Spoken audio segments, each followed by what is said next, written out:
there's another kind of instinct that you need to be on the lookout for, and this one is a liar.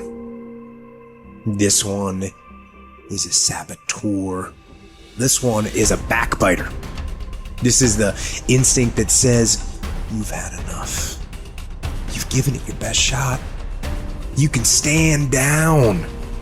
You can back off. You can rest now. Which sets up this problem for all of us. You're never gonna feel like it. It's your job to make yourself do the crap you don't wanna do so you can be everything that you're supposed to be. And you're so damn busy waiting to feel like it. And you're never going to. And that's the problem. There are those of you, you're still immature. When your excitement is up, your effort is up. But when your excitement goes down, your effort goes down. For some of you, you're too seasonal. When you're excited, man, you coming to work the first week, the first month, the first 3 months when you got that job, you were excited, and so you was putting forth effort. You on blade, not you got comfortable, and you're not excited no more. And guess what happened? Your effort has gone down. So do me a favor, get off of that feeling stuff. Get off your excitement. We're not dealing with feelings because feelings go up and down. You don't have to be excited. You made a commitment to that job. Did nobody force you to take that job? You signed your name on the dotted line.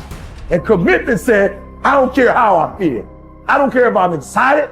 I don't care if I'm pumped up. I don't care if I'm fired up. You made a commitment. Now it's time to put up. Lazy people do a little work and think they should be winning, but winners work as hard as possible and still worry if they're being lazy. So if you're a winner, you ain't comfortable. Every day I get up and give everything I got to everything I'm a part of simply because this is who I am. Like the only thing I need every day of my life is 86,400 seconds. That's it. Like I don't need some reward. Like the only thing I need is breath in my body and I'm flat out going get it. A person with passion always stands out. The world is so full of average that once you have passion and a sense of energy in your life, it distinguishes you. When you're passionate about something, it isn't reasonable, but you do it anyway.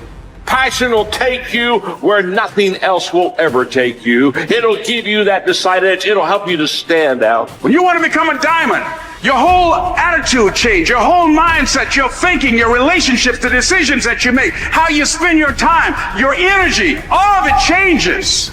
See, this is something that you can't be in this business. This business has to be in you.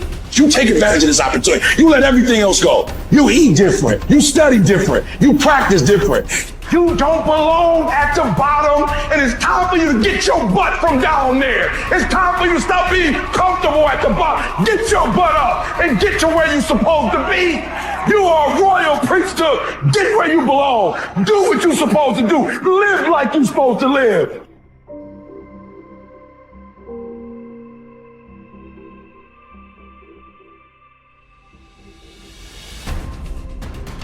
Get better every day.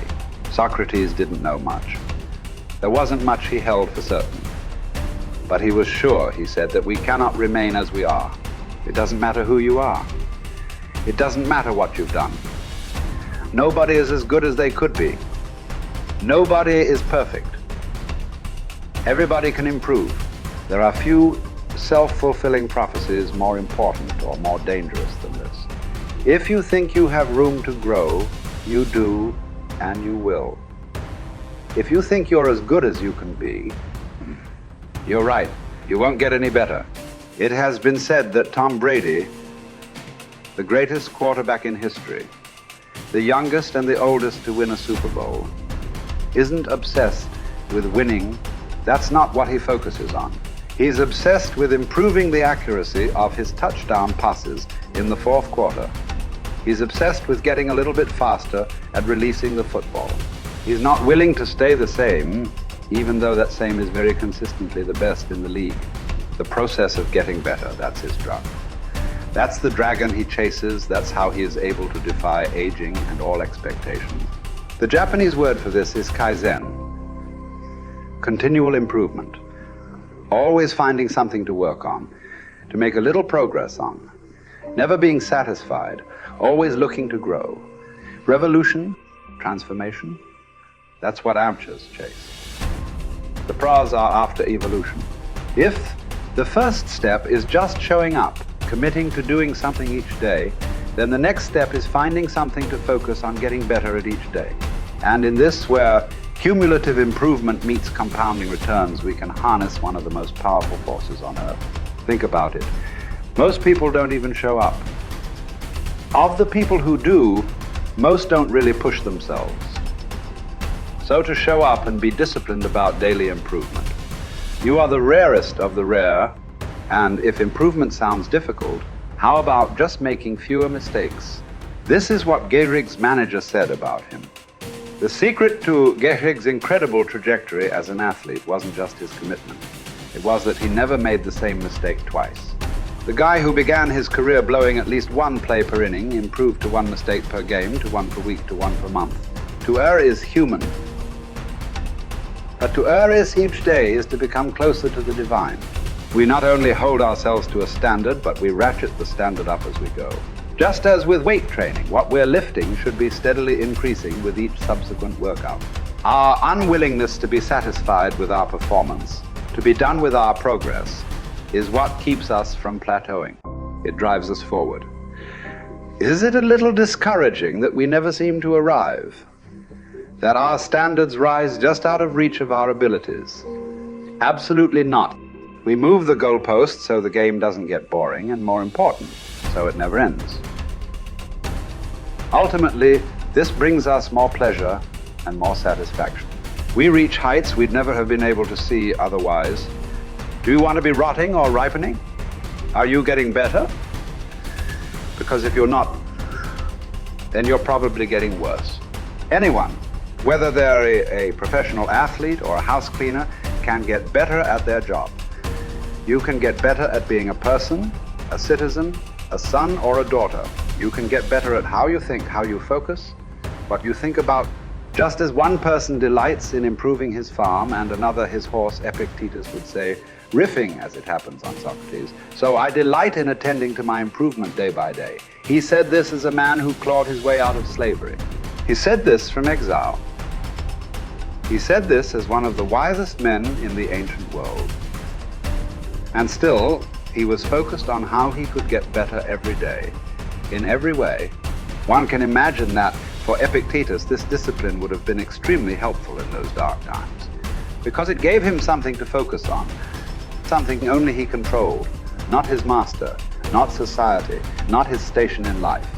But this discipline is also helpful in the good times too, preventing one from getting too cocky or complacent.